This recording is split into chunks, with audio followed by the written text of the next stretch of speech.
الحمد لله نحمده ونستعينه ونستغفره ونؤمن به ونتوكل عليه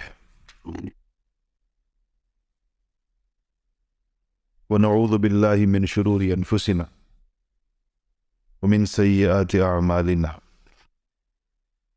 من يهده الله فلا مضل له ومن يضلله فلا هادي له ونشهد أن لا إله إلا الله وحده لا شريك له ونشهد أن سيدنا وسندنا وحبيبنا وشفيعنا ومولانا محمد عبده ورسوله أما بعد فأعوذ بالله من الشيطان الرجيم بسم الله الرحمن الرحيم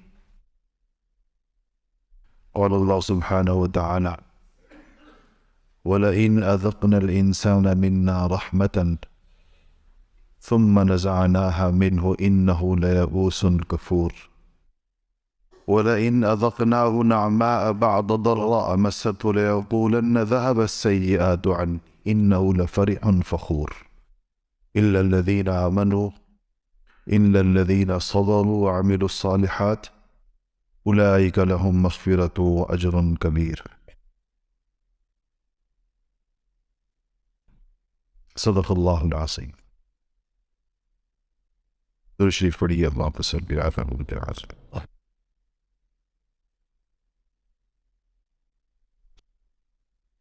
عزیزان گرامی، اللہ جل شانہ انسان کے خالق ہیں، اس لیے انسان کی طبیعت، مزاج اور نفسیات کو اللہ تعالیٰ سے زیادہ کون جان سکتا ہے. ایک ایک اس کی طبیعت اور اس کی فطرت کی چیز کو اللہ جل شانہ جانتے ہیں. یہ سورہ ہود کی آیات ہیں. اللہ جل شانہ فرماتے ہیں کہ وَلَئِنْ أَذَقْنَا الْإِنسَانَ مِنَّا رَحْمَةً، اور جب ہم انسان کو اپنی طرف سے کسی رحمت کا مزہ چکھا دیتے ہیں.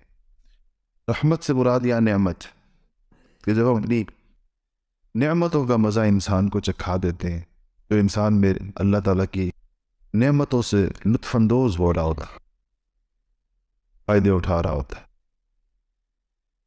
ثم نزعناها منه، پھر وہ اس سے ہم واپس لے لیں گے. یعنی مطلب یہ ہے کہ ظاہر ہے نعمت دینے والی ذات بھی اللہ تعالیٰ کی ہے، پھر اس کو واپس لینے والی ذات بھی اللہ تعالیٰ کی. اللہ تعالیٰ نعمتوں کو جیسے دیتے ہیں ایسے ہی لے بھی سکتے ہیں اور لیتے بھی ہیں. اور یہ بڑی تکلیف دہ چیز ہوتی ہے جب انسان سے نعمت چھن جائے. کسی نے کسی نعمت کو نہ دیکھا تب تو اس کو اتنا احساس نہیں ہوتا. دیکھیں مثلا آپ کے پاس گاڑی کی نعمت ہے، اگر آپ گاڑی کے استعمال کے عادی ہو گئے تو بغیر گاڑی کے آپ کے لیے بہت مشکل ہے. لیکن جس نے کبھی گاڑی استعمال ہی نہیں کی اس کو شاید اتنی مشکل نہیں ہوتی.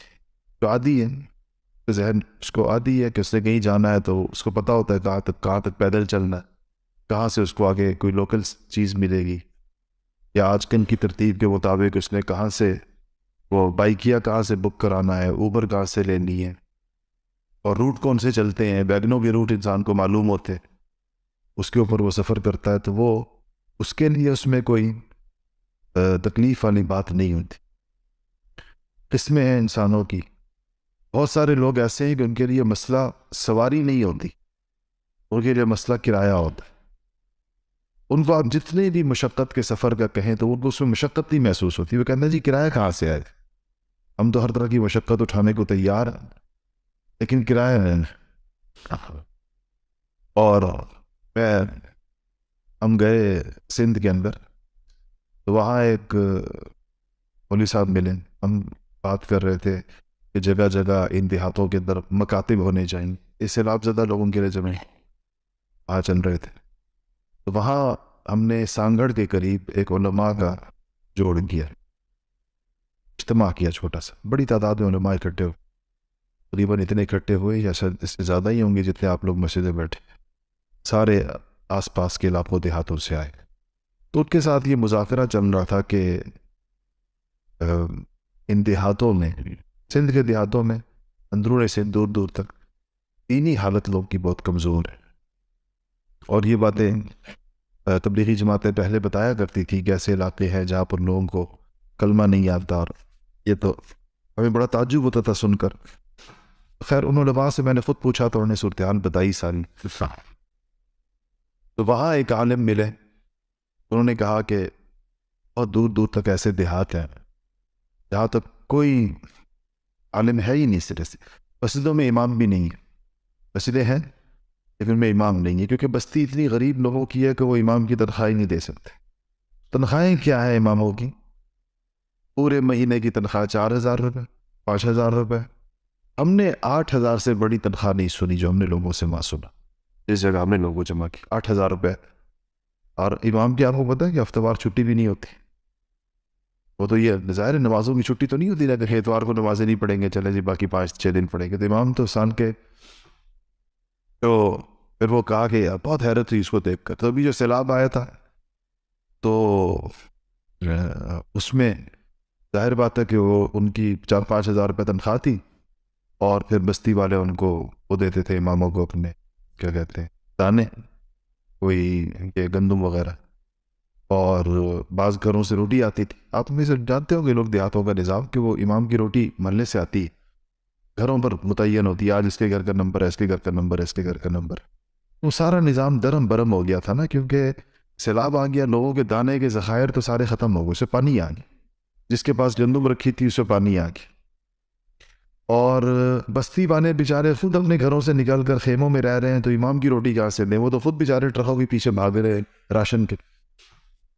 تو سب سے زیادہ جو طبقہ افیکٹ ہوا وہ یہ مساجد کے ائمت، کیونکہ ان کا انحصار بستی پر تھا، اور بستی کا انحصار اپنی زمینوں پر تھا. ان کی زمینوں پر پانی آ گیا، ان کے گندم کے ذخیروں پر پانی آ گیا، ان کو اپنے کھانے کے لانے پڑ گئے. وہ نہ امام کی تنخواہ دے سکتے ہیں، نہ وہ امام کو دانے دے سکتے ہیں، نہ اس کو روٹی دے سکتے ہیں. اور تنخواہیں میں نے آپ کو بتایا کہ یہ 5-6 ہزار 7,000 روپے تنخواہیں تھی. تو اللہ تعالیٰ نے ہمارے ساتھیوں کو توفیق دی. الحمدللہ ہم نے ہزاروں لوگوں کو، ہزاروں ائمہ مساجد کو ان کی جو ہے وہ ان کا اکرام کیا، کی تنخواہیں دی. ابھی بھی چل رہا ہے سلسلہ اللہ کے فضل و کرم سے. تو وہاں ایک امام ملے، بات اس سے آ گئی یاد، آپ کو ویسی صورتحال بتائی کہ انہوں نے کہا کہ دور دراز بستیاں ہیں اور ان بستیوں میں کوئی نہیں ہوتا، امام ہی نہیں ہوتا. تو کہا کہ میں یہ کہتا ہوں، کہتا میرے بھی وسائل نہیں ہیں، میں غریب آدمی ہوں، میرے پاس ایک پرانی سی موٹر سائیکل ہے. تو میں نے کہا سب بستیوں میں کہا ہوا ہے کہ بس میری موٹر سائیکل کے اندر آنے اور جانے کا پیٹرول آپ ڈال دیں، اور مجھے جہاں بلائیں میں آؤں گا. آپ کہاں بیان بھی کروں گا، بچوں کو بھی پڑھا دوں گا، کوئی دین کی بات کرنی ہے وہ بھی کر دوں گا. بس اتنا ہے کہ مجھے آنے جانے کا پیٹرول دے دیں، کہ میں اس بستی تک جو چل کر جانے کے لیے جتنا پیٹرول چاہیے ہوتا. تو عادت کی بات میں کر رہا ہوں کہ جب انسان کو نعمتوں کی عادت ہو جائے اور پھر اس سے جب اللہ تعالیٰ نعمت لے لے تو انسان بہت تکلیف کے اندر ہوتا ہے. تو اس کو اللہ نے فرمایا کہ پھر انسان بعض اوقات مایوس ہو جاتا ہے. وہ انہ لیئوس کفور، کیا ہو جاتا ہے؟ مایوس. لیئوس کہتے ہیں مایوس، اور کفور کہتے ہیں ناشکرے. پھر یہ مایوس ناشکرہ ہو جاتا ہے انسان، یعنی گلے شکوے شروع کر دیتا ہے اللہ تعالیٰ سے کہ اللہ اب میرے پاس یہ نہیں ہے، میرے پاس یہ نہیں ہے. اور اللہ پاک نے فرمایا کہ وَلَئِنْ أَذَقْنَاهُ نَعْمَاءَ بَعْدَ ضَرَّاءَ، اور جب ہم انسان کو تکلیفیں پہنچنے کے بعد، آزمائشوں اور مشقتوں اور غربت اور افلاس کے بعد، اذقناہ نعماء، پھر ہم اس کو نعمتوں کا مزہ چکھا دیں، بعد ضراء، مصیبتوں کے بعد، تو لیقولن ذهب السیئات عنی، یعنی جب برے حالات سے انسان کے حالات بہتر کر دیں اور افلاس سے تنگدستی سے ہم اس کو نسبتاً بہتر حالات دے دیں، تو یہ کہتا ہے کہ بس مصیبتیں تو شاید ہمیشہ کے لیے ٹل گئی. یہ اس کے ذہن میں نہیں آتا کہ جس اللہ نے اس کو کمزوری سے، معاشی کمزوری سے بہتری کی طرف لے کر گیا ہے، وہی اللہ تعالیٰ اس کو واپس ریورس بھی کر سکتا ہے، دوبارہ ادھر جا سکتا ہے جہاں سے یہ چلا تھا، بلکہ اس سے پیچھے بھی جا سکتا ہے.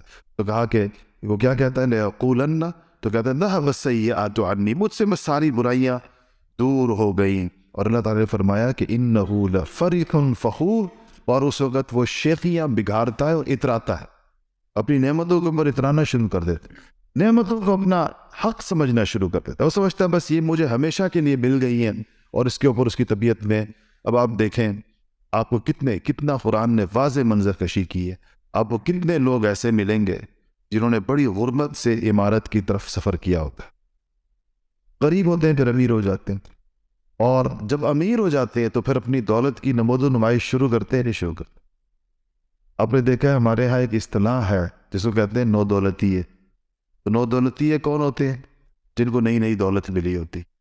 تو کہتے ہیں انہوں نے پہلے تنگ حالات دیکھیں, اب انہوں نے اچھے حالات, یہ فرح فخور قرآن نے ان کا ذکر کیا. فرح فخور, فرح کہتے ہیں اترانے والے کو, اور فخور کہتے ہیں شیخیاں بگھارنے والے کو, اور اپنی دولت کو کے اظہار کے طریقے ڈھونڈنے والے کو. اس جگہ پیسہ خرچ کریں گے, لگائیں گے, جس سے لوگوں کو یہ پتہ چلے کہ ہم مالدار ہیں. اپنے مال کے اظہار کے مختلف طریقے. آپ کبھی بھی آپ دیکھیں گے کہ یہ جو نئی ترتیبات شادیوں میں کسی اور موقع پر پیسے کے اظہار کے جو طریقے ہیں نمود و نمائش والے, عام طور پر آپ دیکھیں گے کہ یہ نو دولتی ہوتے کہ ہیلی کاپٹروں سے ڈالر برسا رہے ہیں اور پتہ نہیں کہیں پر کیا کر رہے ہیں, کہیں پر کیا کر رہے ہیں. یعنی وہ ایسے طریقے اختیار کرنا جس سے پورے علاقے کے اندر یہ مشہور ہو جائے کہ ان کے پاس پیسہ بہت زیادہ ہے. یہ تو کسی بھاری بھرکم لوگوں کا تو یہ کام ہی نہیں ہوتا. وہ تو ان کا تو پتہ بھی نہیں چلتا لوگوں کو ان کی حقیقی ورث کیا ہے. انہوں نے تو اپنے اوپر ایک سادگی کا اور وقار کا پردہ ڈالا ہوا ہوتا, لوگوں کو نہ پتہ چلے کہ اصلاً چیز لیں گے. تو قرآن نے کہا کہ جب پھر ہم دیکھیں بعض لوگ ایسے ہوتے ہیں کہ ہم ان کو نعمتیں, ہم ان سے برے حالات کو دور کر دیتے ہیں. اللہ پاک فرماتے ہیں اچھے حالات ان کے اوپر لے آتے ہیں, اور جب آ جاتے ہیں تو کہتے ہیں ذهب السیئات عنی. وہ کہتا ہے کہ جی سارے میرے مسئلے حل ہو گئے, ساری میری پریشانیاں دور ہو گئی. انہ لفرح فخور. اور وہ کہا کہ اللہ پاک کہتے ہیں وہ اترا کر وہ شخص جو ہے وہ شیخیاں بگاڑنے لگ جاتا ہے. کہا اللہ نے فرمایا الا الذین صبروا وعملوا الصالحات, سوائے ان لوگوں کے جو صبر سے کام لیتے ہیں اور نیک عمل کرتے ہیں. اس کا مطلب یہ ہے کہ جن لوگوں کو اللہ تعالیٰ نعمتوں سے سرفراز کرتے ہیں ان میں نعمتوں کے ساتھ صفت صبر بھی ہوتی ہے. اور صبر کس چیز کا ان کا صبر اس چیز کا ہے کہ موجود دستیاب پیسوں کے اندر وہ ضروری نہیں کہ صرف اپنا لائف سٹائل بڑھانے پر ہی سارے پیسے خرچ کریں, وہ صرف اپنے لائف سٹینڈرڈ بڑھانے کے اوپر اپنے سارے پیسے خرچ کریں, بلکہ وہ صبر سے کام لیتے ہیں. یعنی ان کے مال کے اور ان کی دولت کے 1000 گنا بہتر مصارف موجود ہوتے ہیں جس کے اندر وہ لوگ خرچ کرتے ہیں, اور ان کو اس کی اللہ تعالیٰ توفیق عطا فرماتے ہیں. اور خود اپنی زندگی کے اندر وہ صبر سے کام لیتے ہیں, اپنے معیار زندگی کو نہیں بڑھاتے. وہ تو انسان معیار زندگی کو بڑھاتا جائے تو کوئی حد ہی نہیں ہے اس کی.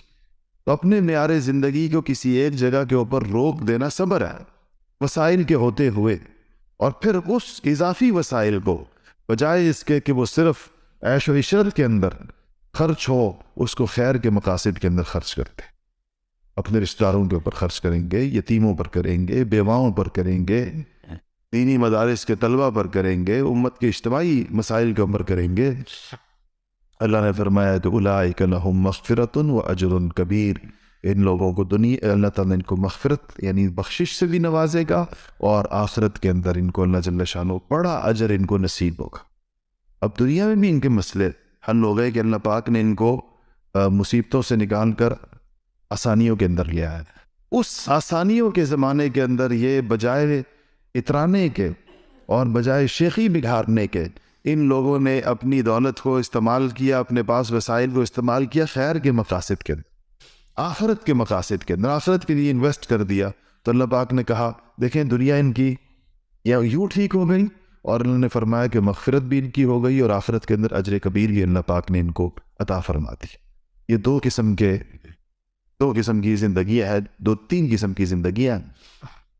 ایک وہ جو مشقت میں ہے, اس کو کہا گیا ہے کہ اس کو چاہیے کہ وہ مایوس نہ ہو اور نہ شکر نہ بنے, کیونکہ جو مایوس ہوگا مشقتوں سے, تنگ دستیوں سے, پریشانیوں سے, مالی بدحالیوں سے, تو یہ مایوسی بھی ناشکرا نہیں ہوتا ایسا میں، تو پھر وہ مایوس ہوگا، ناشکرا ہوگا، تو دنیا ویسے ہی اس کی تباہ ہے، اس وقت آزمائش کے اندر ہے، اپنی آخرت بھی تباہ کرے گا۔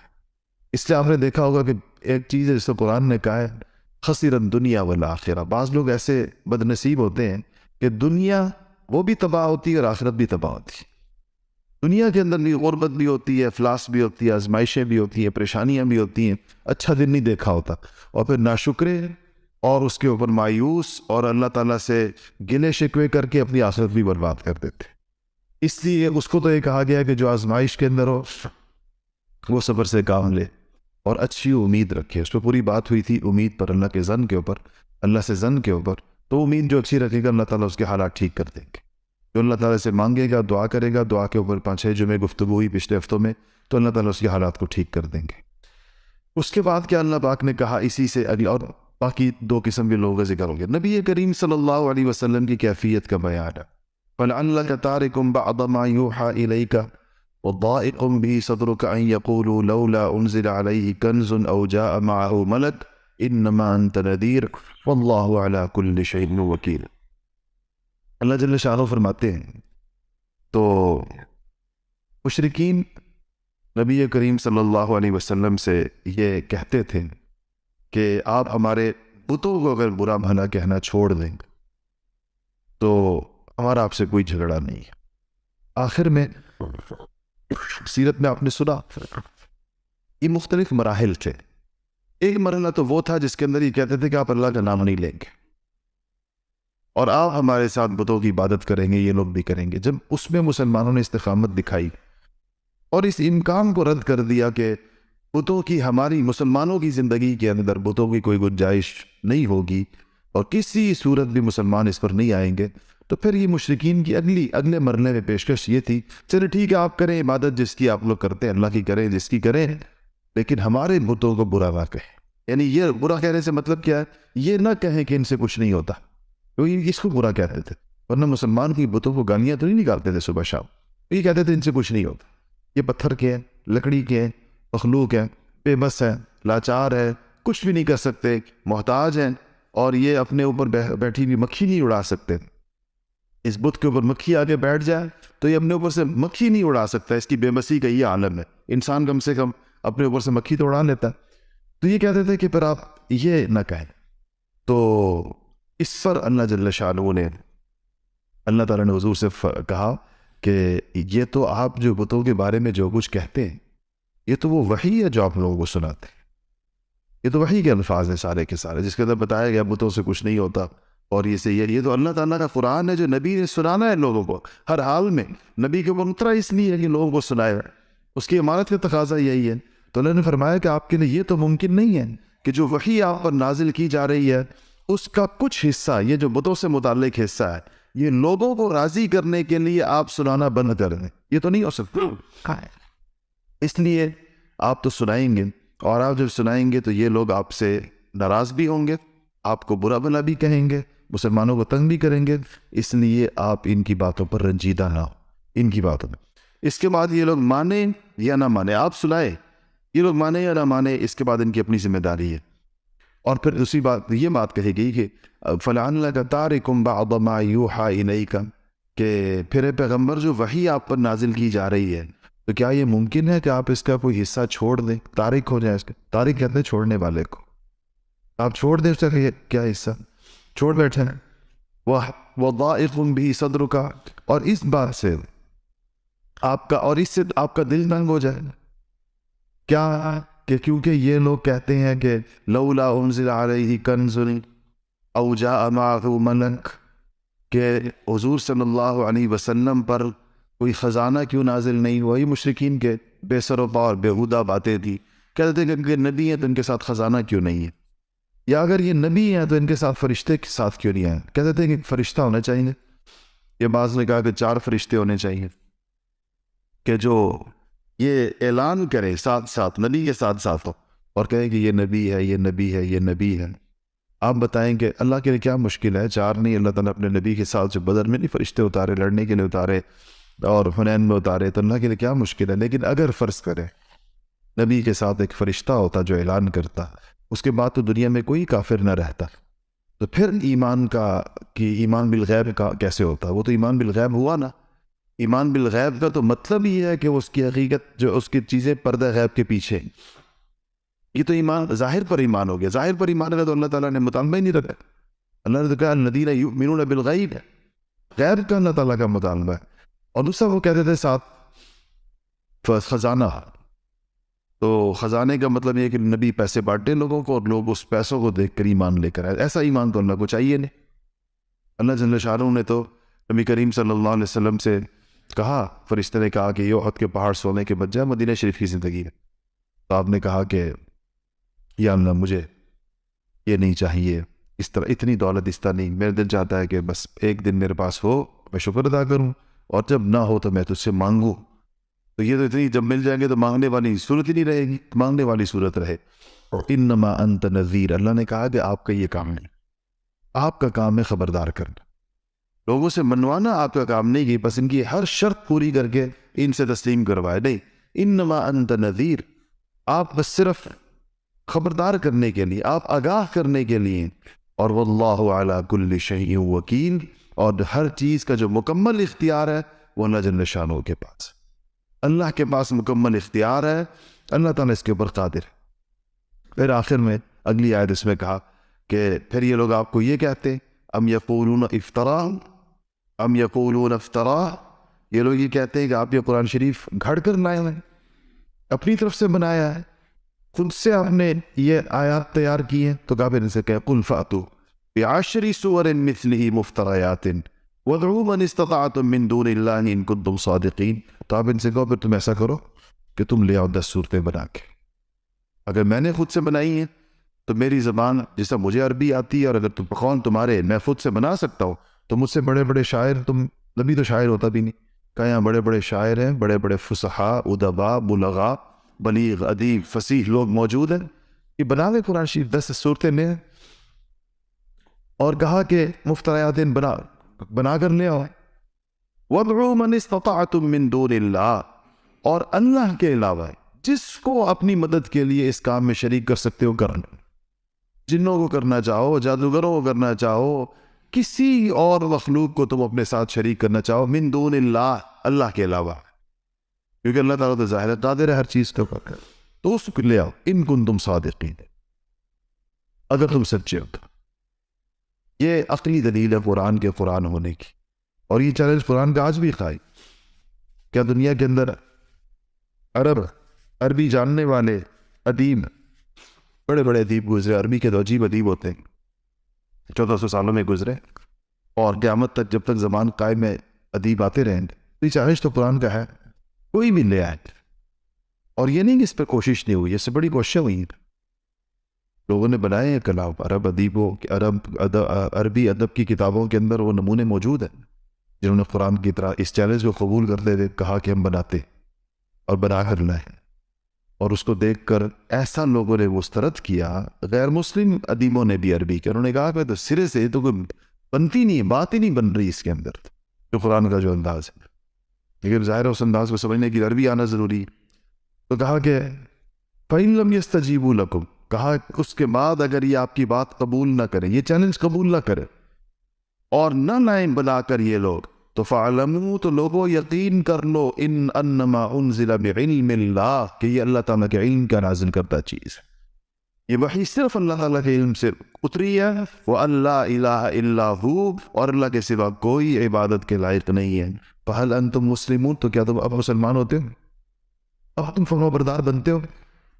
جب تمہارا قرآن کی طرف نہ آنے کی دلیل یہ دی تم نے کہ یہ نبی نے اپنی طرف سے گھڑا ہے، نبی نے کہا چلو تم گھڑ لو اور گھڑ کر لے آؤ، اس کے مقابلے کا ہوا تو تم سچے ہو جاؤ گے، ان کنتم صادقین، اگر تم قرآن کے مقابلے کی چیز لے آئے گھڑ کر تو تمہیں سچا مان لیا جائے گا، تم سے نہیں ہو سکا اور آج تک نہیں ہو سکا، تو اب قرآن کہہ رہا ہے کہ فَهَلْ أَنْتُمْ مُسْلِمُونَ، اب مسلمان ہوتے ہو، اب مانتے ہو اس بات کہ اللہ کا کلام ہے، کوئی نہیں کر سکتا، یا آپ یہ چیلنج قرآن کا پوری دنیا کفر کو ہے۔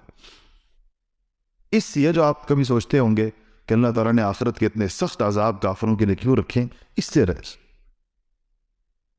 رکھیں کہ اس قرآن کی اتنی واضح ترین چیلنج ان کے سامنے پوری دنیا کفر کی، اور وہ نہ اس چیلنج کو قبول کرتے ہیں نہ ایمان لاتے، عناد ہے اور ایک ضد کا رویہ اپنایا ہوا ہے۔ اس لیے جو بندہ حالت کفر کے اندر دنیا سے چلا جاتا ہے، اس سے زیادہ بڑا بد نصیب دنیا میں کوئی نہیں ہو سکتا، کیونکہ اس کی کامیابی کے راستے ہمیشہ ہمیشہ کے لیے ختم ہو گئے جو دنیا سے بغیر ایمان کے چلا گیا۔ اور اس کے بعد اللہ پاک نے فرمایا من کان یرید الحیات الدنیا، جو لوگ صرف دنیا کی زندگی، حیات الدنیا وزینتہا، اور اس کی سج دھج اور اس کی زینت چاہتے ہیں، جو لوگ چاہتے ہیں صرف میری دنیا کی زندگی بن جائے اور وہ زندگی ایسی ہو، یعنی یہ جو لگژریس لائف کو اس طرح بتایا جائے گا، زینت، اس کی زینت کہتے ہیں کہ اس کا سج دھج کی چیزوں کو کہتے ہیں، خوبصورت سے خوبصورت، اعلیٰ سے اعلیٰ، آرام دہ سے آرام دہ، یہ زینت ہے دنیا کی کا جو صرف یہ چاہتے ہیں، اللہ پاک نے فرمایا نوفی الیہم، ہم دے دیں، نوفی الیہم، ہم ان کو پوری دے دیں گے۔ اور لوگ دے رہے ہیں، اللہ پاک کافروں کو ہر طرح کی لگژری دے رہے ہیں، نہیں دے رہے، تبھی قرآن میں کہا ہے نوفی الیہم، ہم پورا کر دیں گے۔ لیکن اور پھر عجیب بات فرمائی، کہا کہ ایسا پورا کریں گے نوفی الیہم، اور کس چیز کے بدلے کے اندر؟ نوفی الیہم اعمالہم فیہا، وہ جو دنیا کے اندر جو اعمال کر رہے ہوں گے، اچھے کام جو کافر بھی کرتے ہیں، دوسرے لوگ بھی کرتے ہیں، بس ہم اس کے بدلے کے اندر دے دیں گے، اور اتنا دیں گے کہ وہم فیہا لا یبخسون، اس میں کوئی کمی بھی نہیں چھوڑیں گے، اس کے اندر پورا ان کو زبردست طریقے سے دنیا کے اندر اللہ تعالیٰ فرماتے ہیں کہ ہم ان کو پورا دے دیں گے۔ اولئک الذین لہم، لیکن یہ یاد رکھنا کہ یہ وہ لوگ ہوں گے، اولئک الذین لیس لہم فی الآخرۃ الا النار، آخرت میں ان کے لیے پھر صرف آگ ہے باقی، اب جہنم ہے۔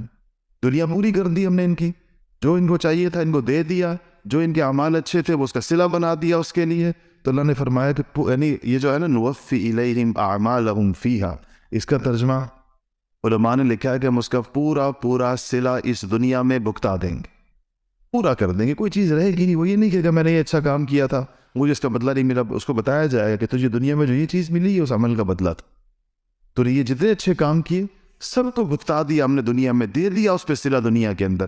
اور اولئک الذین لیس لہم فی الآخرۃ الا النار، اور آخرت میں اللہ نے کہا کہ اب جہنم کے علاوہ کوئی چیز نہیں۔ وَحَبِطَ مَا صَنَعُوا فِيهَا وَبَاطِلٌ مَا كَانُوا يَعْمَلُونَ، اللہ نے فرمایا کہ وہ جو عمل کر رہے ہیں اور وہ آخرت کے اندر باقی چیزیں ان کی کیا ہوں گی، باقی سارا کچھ یہ تو وہ یہاں پر گزر گیا، ان کا کچھ نہیں ہے۔ جو کچھ کارگزاری انہوں نے کی تھی دنیا میں، جو کہ دنیا کے لیے کی تھی، تو وہ آخرت کے اندر بیکار جائے گی، اور وہ عمل جو دنیا کے اندر کر رہے ہیں، وہ لوگ جو صلہ دنیا میں چاہتے ہیں دنیا کے لیے کر رہے ہیں، ان کا کہا کہ آخرت کے اندر اعمال اب کالعدم ہیں، آخرت میں خالی ہاتھ ہیں، اور سوائے جہنم کے لیے آخرت میں کچھ نہیں ہے۔